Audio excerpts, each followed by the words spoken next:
Patience. It's not a foreign word. It's not a scary word. In fact, it's a virtue, especially when selling your home during a neutral market or a buyer's market, which many areas are in now. In an earlier reel, I talked about the seasonality of home sales. That doesn't just apply to actual seasons, it applies to cycles that might arise every few years.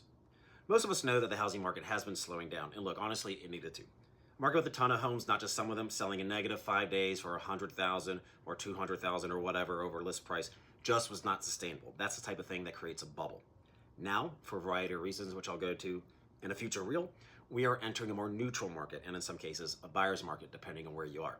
There are fewer buyers, they are pickier and more discerning, and there are more sellers. So these picky buyers have more homes to choose from, which causes the days on the market to increase.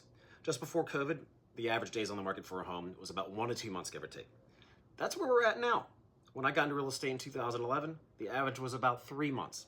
This is not uncharted territory, and it does not mean you have to sell your home for less. In fact, prices are still gradually increasing in many cases. If you're planning to sell your home, reach out to your realtor a few months in advance so you can gauge the market, prep the home for sale, and discuss your needs, including your timing for selling and moving to another place. Don't just wing it. Selling your home is important.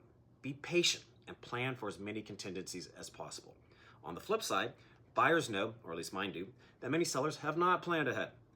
And they think that they're still in an aggressive seller's market, and they're wondering why their home hasn't sold in the blink of an eye.